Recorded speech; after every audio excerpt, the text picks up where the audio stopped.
Who am I? Where did we come from? What's God like? If he does exist, does he really hear me when I pray? Would you want to meet me? Why do we suffer? Where can I find hope? God is closer than you think. God is closer than you think.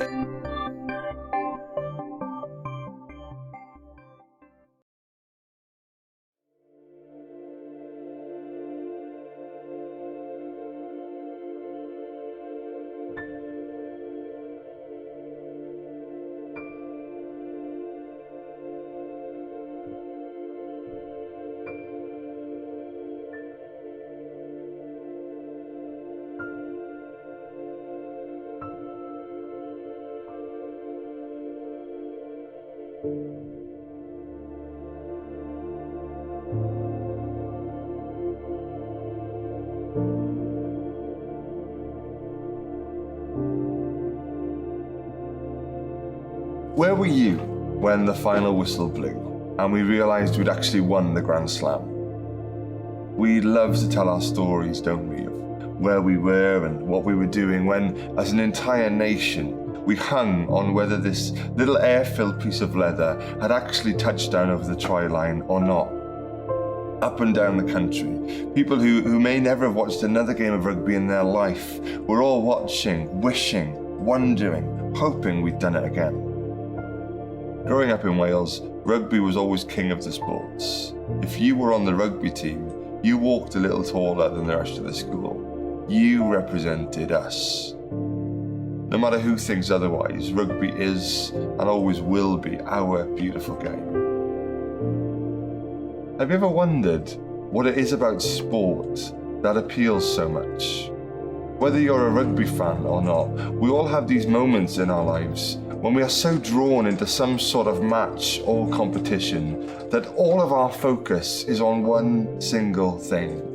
A rugby ball, a football, a snooker ball, a ping pong ball, a chess piece. For that moment, that tiny little object, in the grand scheme of things, seems like the most important thing in the world. Why is that? It seems that we all arrive into this life as natural-born fighters. It's there. We want to be on the winning side. We want to succeed. Whether that's a big part of your personality or whether it shows itself in more subtle ways, you can't deny that we love to win, that we are driven to do better, to be better. Nobody wants to be a loser in this life. What is it that gets you out of bed in the morning? What is that goal that you aim yourself and your life towards? What line do you dream of crossing? That thing you want to be best at, that job you want to reach, that point you strive yourself towards, that person you want to be. At some point in all of our lives, part of being human means asking that age-old question, what is my life for? Does it have meaning beyond the 9 to 5? Does it have a purpose? Why am I here? Does my life have any value? When I am dead and gone and dust, will it matter that I was here?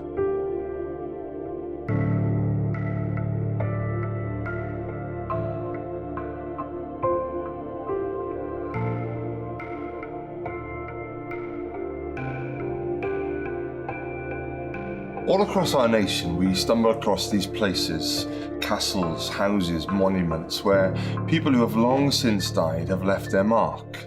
They've taken their wealth and their power, and they've left that permanent marker on the map. I was here. I existed. I matter. And when they come to write up the history of this place and time, somewhere they will have to record my name. I was somebody. I was here.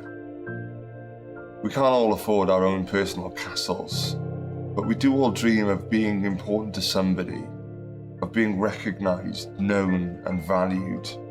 In different ways, whether we realize it or not, we're all screaming out, I am here, I am here, I am here, and if for a brief moment of time I can make a big impression, if I can get this ball over that line and everyone cheers my name, if I can get this job or this position, then I will make a difference. Surely I'll count for something.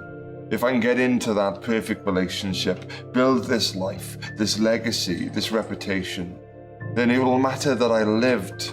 My life will have meaning and I will have been here for a reason. Whatever it is that we aspire to, or whoever's approval we seek, you simply can't deny that we live with this need, this hunger for somebody to say to us, well played, you did well, well done. Why do we feel this way sometimes? Why do we seek for meaning for our lives and for the ultimate quest for the meaning of life? Where does that yearning for purpose come from?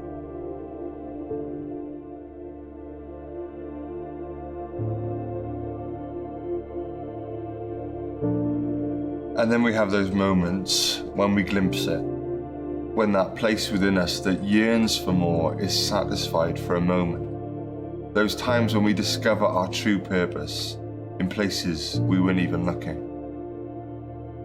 One of the most profound statements about the human condition is this, that God has set eternity in the human heart. It's from an ancient poem from the Hebrew Scriptures, and in one sentence it captures that universal hope. The hope that there is more than the eye can see, and the amazing truth that God Himself has placed this longing, eternity, inside of us. That the recognition that we work our whole lives for, that the purpose that we fight to discover, our meaning, our value, our worth, can be found, and it can be found in God Himself. If you find inside of yourself a thirst that nothing in this world can quench, isn't it likely you were made for another world, for another atmosphere, for the atmosphere of God, of eternity? What if all of our efforts to find this elusive meaning of life was simply the longing of every human heart, striving to get back to its original design, to do what you were made to do? What if you were made for God, made to know Him? If that's true, why is it so hard to find Him?